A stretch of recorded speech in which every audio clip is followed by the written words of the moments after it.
developing breeds of excellence.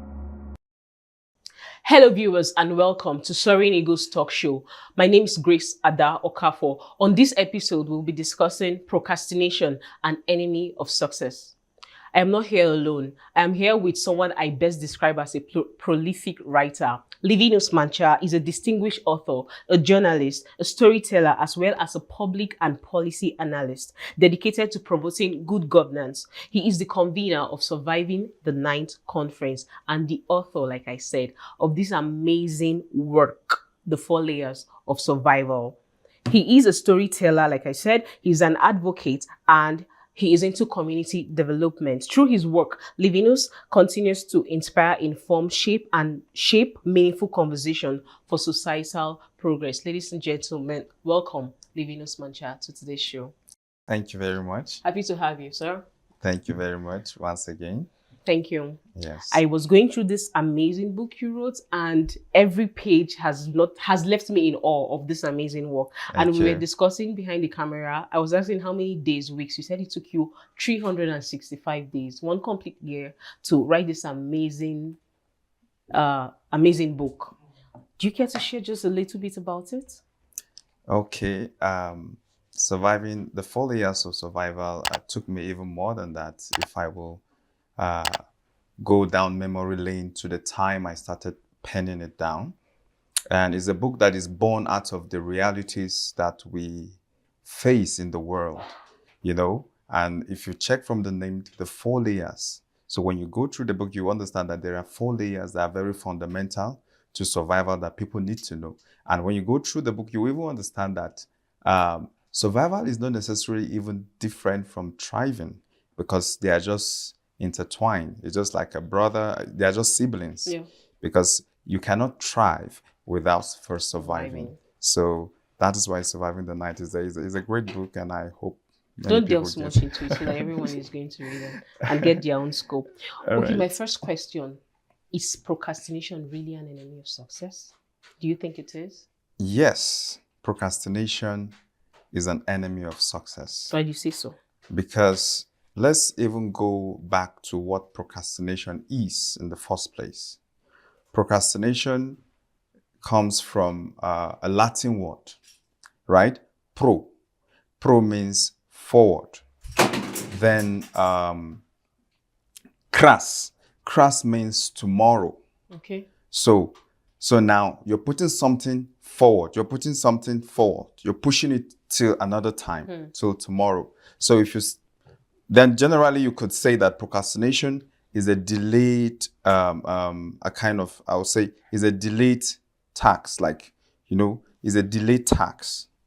Or postponing a tax in that way. So, and then when you do that, there's a lot of consequences to that. What do you think now are the major causes of this procrastination? You just mentioned there are consequences. Yes. But of major causes, yes. Fear is one. Okay. When you're afraid that, will I be able to do this thing? How will the result look like? Will it end in shame?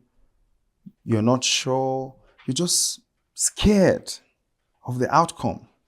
So that makes you delay that particular task or postpone it, because you're very uncertain, because fear is really gripping you. So fear is one. And then another thing is lack of clarity. Okay. So probably because you're not so sure, you lack clarity. I don't think I have I have the enough knowledge, or there is okay. You're not so certain. You lack clarity. And then that makes you keep postponing. And then you keep, delaying the task. You keep pushing it forward. And then another thing, again, it could be lack of discipline. Yeah. Lack of discipline. Mm-hmm. You need to be, a lot of people, because they lack that discipline, so they keep pushing things forward. Yeah. They keep pushing things forward. They want to wake up at the time they feel like. Especially adults, because when you have a whip on your ass before you get things done, you know that the pain if you don't do it. But when you're now so independent, you stay on your own. Yes. You become more lazy. Yes. You become recalcitrant about anything. Exactly. I think I agree with you on that. Yes. Very more. And then, of course, another thing again could be It's not even could be. It is trying to be perfect. Perfectionism. You know, you just want everything to be perfect. You just want everything to be perfect. And so when you're thinking of trying to do something, for the fact that you feel, all the necessary things I need to make it done. Oh, I didn't. Oh, my vocals. Oh, this. I don't think You end up not getting it done. I don't think how I speak is going to. You just want to be perfect. You won't be able to achieve that. Exactly. Yes. Exactly. So these are major things that could cause. You mentioned fear. Yes. You also mentioned lack of clarity, Yes. indiscipline, and perfectionism. Yes. Owen. Even sometimes, even when you're overwhelmed, that's another one. When you're overwhelmed, Do you mind adding a word or two to that? What do you mean by when someone is overwhelmed? there are times you could be overwhelmed by some certain circumstances in life, and then because of that, and then you keep pushing what you ought to do to another time. Okay, would you also say it can be emotional? Do you think there's an emotion attached to it too? Yes, there's an emotional attachment to that because, first of all, you have to understand that even anxiety could cause that. That's the emotional part of it because you're not so sure. You're thinking about the outcome. So emotion is, of course, part of it. Yes. Yeah, I have had intelligent conversations with people who say they are not able to compartmentalize in life. Like whenever one thing is happening, when you mentioned being overwhelmed, when something is happening in their life at a particular time, that's all they see. And any other thing is on hold. Whether their social life, their spiritual life, their academic, their health, when they have maybe a family crisis, every other thing is on hold. And I think that's where you mentioned anxiety too. You can move forward because, thank you, I can't agree less on what you said. What justifications or excuses do you think people have to just wallow in that procrastination and it becomes a habit? It started from, for example, just one thing. Well, I'm not able to finish up my thesis. I can do it maybe next month during the holiday, but then they now have something to justify that claim and it becomes a habit. Do you think there are excuses and justifications to that? Yes. There are many justifications to why people procrastinate. Many justifications. For instance, I am tired. I am tired. Oh, I'm tired. So I can't just do it. Oh, another thing is, okay, I will do it tomorrow. I will do it tomorrow. So, people, especially in our time, think they have all the time. But in the actual true sense, the only time you have is now. Exactly. The only time you have is now. So one of the justification is, I will do it tomorrow. Okay. I still have 30 days. I still have 20 days. So, I will do it tomorrow. So these are some of the reasons that people usually have for procrastinating. Are there consequences for this? There are consequences. Huge consequences for procrastinating. Like very huge, big one. One is the fact that you will not be able to achieve anything tangible in life. Because you keep delaying everything. How can you ever possibly achieve it? So that's one of the consequences. You won't be able, all your stuffs will be unachievable. It's true. All your programs, your dreams, your vision, they will be unachievable. And another one is regret. Oh, yeah.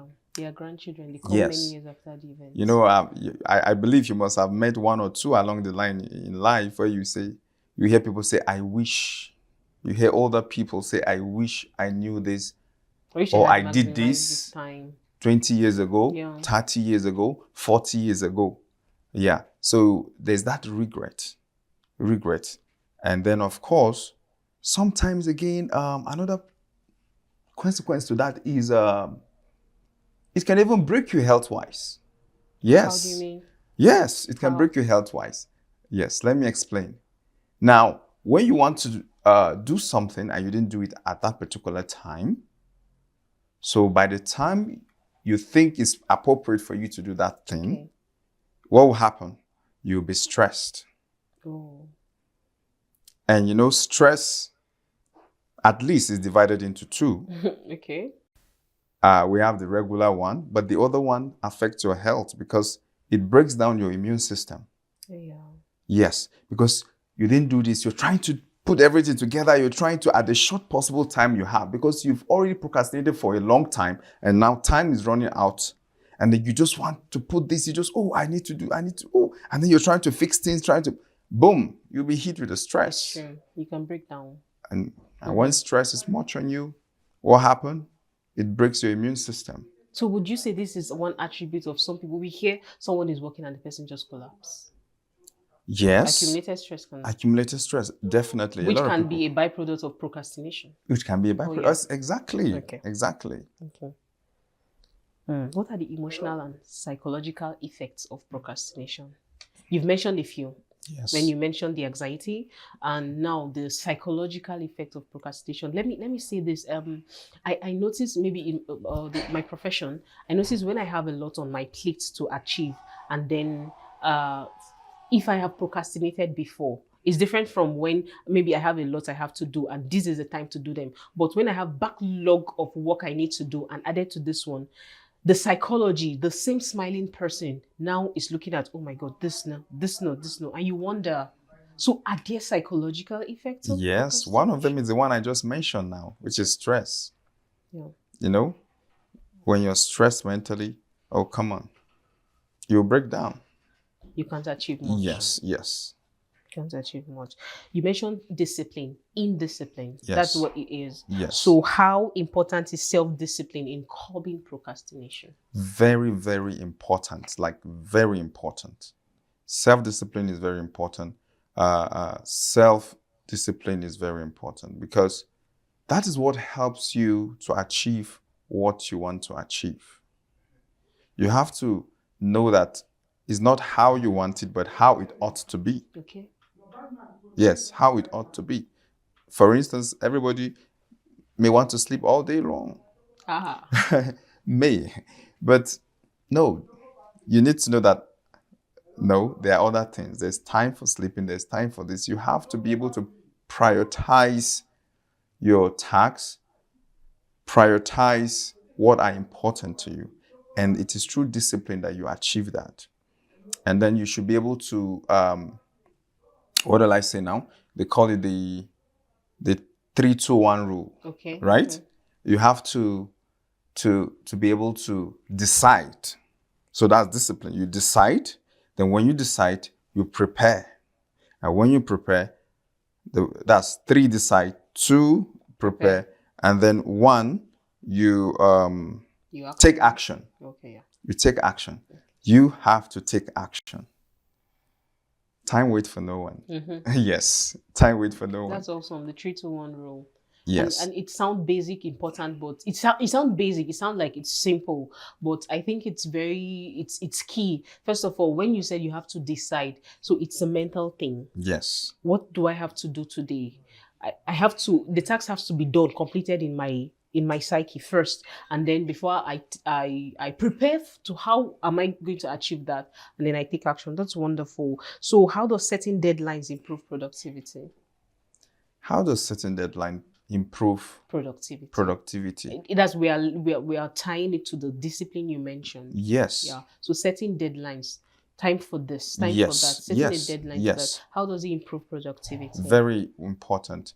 Now, it improves productivity because it helps you to focus. Okay. You're now laser focused because you know that, okay, you've told yourself, I really want to be able to achieve this by, for instance, January or February or March this year or next year, and you're sticking to that. You're taking appropriate actions.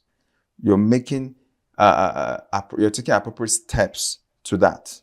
You're prioritizing it. You're taking action. You're being intentional. You're being deliberate about it. So that will help you achieve what you want to achieve.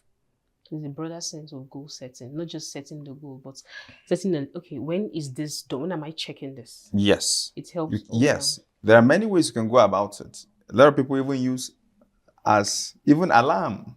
Wonderful. Yeah, just set alarm. They know that, okay, by this time, this is what I'm going to do. By this time, this is what I'm going to do. Some have calendars, some have, a checklist, different things they use to achieve that. Talking about the alarm, talking about even an accountability partner. Accountability partner.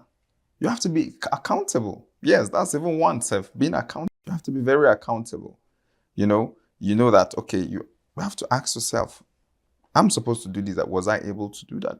That's what I want to do. Well, that's even one of the problems we have in Nigeria. I used to tell people as an analyst. Yeah. Do you understand? Yeah. One of the big problems we have is because, especially when it comes to leadership, is because we lack accountability. People do what they want to do in power. No accountability, and because pathetic. they know that people may not. No one will hold. They have no one to revert Exactly. to. Okay. There's what is called social engineering. They have mastered that. Is the art of manipulating people. Interesting. Yes. Yes. So they use social engineering on people. So accountability is very important when it comes to issues of even discipline. Yes. Yeah. Yes. Setting alarm, having an accountability partner. Now, when I have so much that I have to accomplish, do you think breaking this task into smaller chunks, breaking them, that we have 365 Yes, in days, compartments. yes. How would that help me realize or accomplish what I have to do? I have to. Yes, when you break them in compartments, it's easy for you to achieve them. Because, for instance, right? Let me use myself as an example. Okay. Right? At a point before I wrote the book, The 4 Layers of Survival, okay, I was procrastinating, and that was terrible. That was very terrible. But one day I said, oh, come on, enough is enough. And I said to myself, every week, at least I should be able to, even though the chapters are just 4 chapters, but they are broad chapters, right? Okay. So I said, in a week, I want to at least be able to write so number of pages in a week. And I kept to that. While executing other tasks you have on daily life. Okay. Yes. So I had to compact it weekly. And I was able to achieve that. Yes. Are there skills to eliminate procrastination out of my life? I really want to set my mind, when I set my mind doing something, the 3-2-1 rule you mentioned, I want to accomplish that. Are there skill sets that you think would help me to eliminate procrastination? Yeah, skill set. There are, of course. Okay. There are, of course, yes. One, you have to learn the art of discipline. You have to be able to hold yourself accountable. Okay. Yes, you have to be able to hold yourself accountable. You have to learn to see things from a different perspective. Everything mustn't be perfect before you engage, on. Do you understand? Yeah. And then that is also very key. So, these are skill sets that will help you. You have to be able to take bold steps. You have to be bold. You have to take bold steps in taking some actions. So you have to understand, you have to master the art of being bold in taking some certain decisions that will help you. So these are all part of it. And then there are quite different ways to go about it anyway. Okay. Yes. It's not something grandiose, it's not something completely entirely out of the normal. It's taking that step. Yes. The discipline to follow through to whatever I've set my mind at. That's wonderful. Thank you so much. And then to wrap up, what are the effects of time management and self-discipline? Yes. We mentioned setting deadlines. Yes, indeed. yes. We mentioned we've spoken. We can't, overemphasize discipline.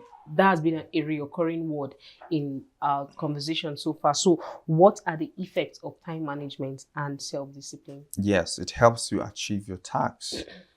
It helps you achieve your tasks in good time. Okay. Yes, that's one of the effects. It helps you achieve your tasks in good times. It builds your self-esteem. Okay. It also makes people be able to trust you.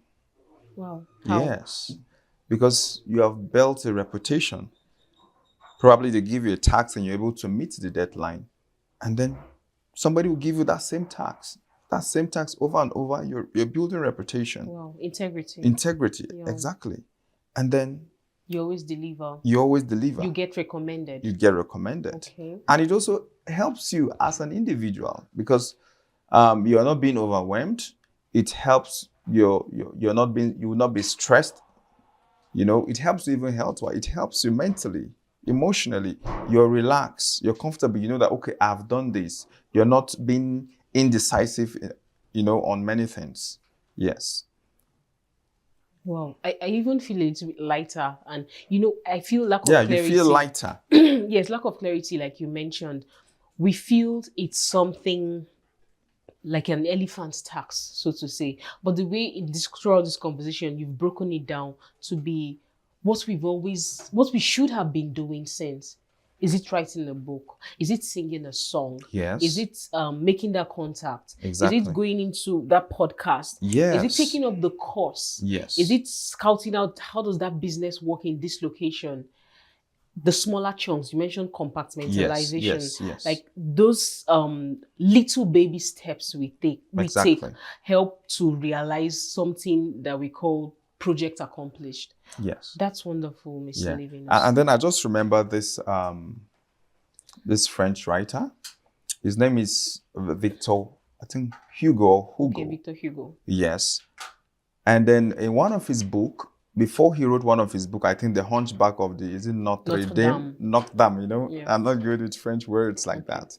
And I remember before he was able to write that book, Okay. right? He had been procrastinating it. I'm going to write this book. I'm going to write this book for a very long time. One day he just said, I have to do something.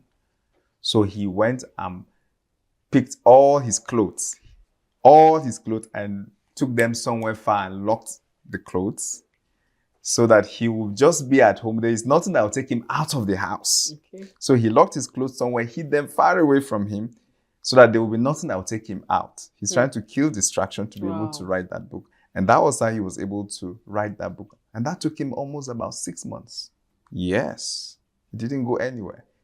He locked himself, make sure his clothes are not close to him so that nothing will take him out of the house. I think he identified his personal distraction, something that is unique to himself. Yes. So I should identify mine. Very important. And take drastic action, even if you mean going the extra mile. Yes. His was to the extreme. Yes. It's very important worked. identifying what is that particular thing that makes you procrastinating so that you could just tackle it.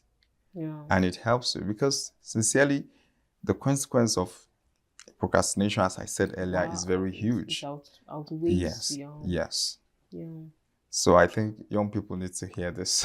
Exactly. We really want to thank you for being vulnerable to share from your own story of how you procrastinated before blessing the world with the 4 layers of survival. Just the blink into the book, one sees it opens this awareness and this consciousness that, oh my God, I've been trapped and I never knew, or I don't even know that I am in this trap. And then you made a way out with it.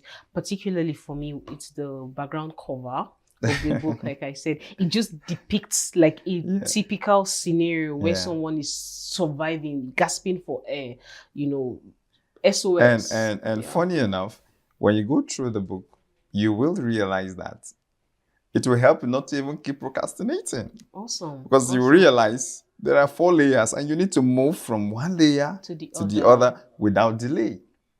Yes. And very important, there's a thin line between procrastination and laziness. Yeah.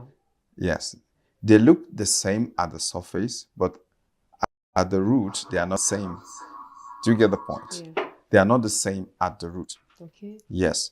Laziness is a choice. Procrastination is a struggle. Yes. Laziness is a choice. Procrastination is a struggle. And there's a way out of the two. And there's a way out of the two. I was thinking about something. Everything that has maybe every or any or almost everything that has a disadvantage also have an advantage. Do you think there is an advantage to procrastination? I had to even laugh. I think from my own perspective, I think I'm tempted to 100% say I don't want to agree with that. Okay. I don't think there is a good side of procrastination. If there is, then the name for it will not be procrastination. Oh yeah, I thought as much. Yes. Yeah. Say for example, people who act on impulse. They might say, "Oh, I don't want to procrastinate," and then they just act on impulse, but they've not done your 3-2-1. It wasn't made in the head. Yes, exactly. There was no preparation whatsoever. They Yes. just acted. Yes, Yeah. exactly. I wanted to also mention, someone trying to get a task done but was not ready for it, or was not, should I say, do not know the nitty-gritties around getting that thing done, but just want to get it done anyways. I think that's... They have to follow the 3-2-1 rule. Exactly. It's very important because at the end of the day, you will just be a laughing stock. Everything works with preparation. Yeah. Do you understand? As a matter of fact, I used to tell people it is better for you to have you're prepared and not have an opportunity than have an opportunity and not be prepared. There are two distinctive things here. Yeah. So it is very important for people to know that. To have an opportunity. So what you're trying to say, I should be in my cave of Adullam, still gaining more skill sets, Yes. mental skill sets too, and I should keep preparing myself for the opportunity while waiting and delving into many tasks. Yes, you have to prepare. You have to put yourself together. You have to get the necessary skills and all the things that you need to. Do you understand? So it's very important. Okay. Yes. Thank you very much. Do you have final words for my dear viewer? Yeah, my final word is stop procrastinating. How do I stop procrastinating? I think they need to go back to this interview and then they will know. Probably they will have a clue to that. So it is very important. We've discussed it for some time now. So my message for you is stop it. Just go do something.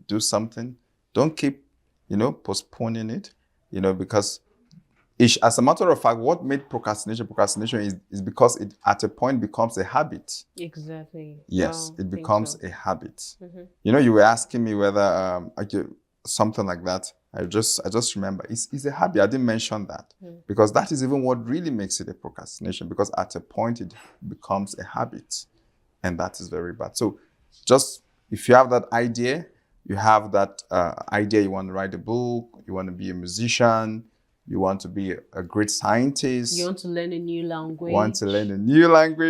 I can see somebody is trying to be. Let me just leave it there. And then, just do something. Exactly. Something. Miles Monroe said the greatest, or how did he call it? The greatest place on earth. It's not the oasis of Kuwait. It's not somewhere, but it's a cemetery. Simply because someone has procrastinated till death, till the graveyard, and it can no more be done. Yes. Age is not even on our side. Yes. When we think we have all the agility, get some things done, but we keep procrastinating, and then we come to in French they say we come to the end of the road, and then we are unable to achieve that. Mr. Livinus Mancha, it's been an intelligent, intellectual, and amazing, 100% insightful conversation with you from start till this point, and we really can't thank you enough for gracing the show, for being our guest. We really appreciate you, the words of wisdom you dish out generously from your wealth of experience and from the contents of this book, which every reader is encouraged to get and read through, and the way out of procrastination. We look forward to hearing our viewers come testify of what they've done by listening to this podcast and implementing all you've mentioned. We just want to say thank you so much for creating time to come to the show today. Thank you so much. Thank you for having me. Thank you very much. And we're wrapping up here now from all of us in the Soaring Eagles Talk Show. This is one episode and we do amazing content here. This is just one out of many. Please follow us on our social media platforms, on Facebook, on Instagram, on YouTube, on TikTok. And we keep the ball rolling. We keep dishing out this content, educational content, insightful content, and see you in the next episode. Thank you so much and bye.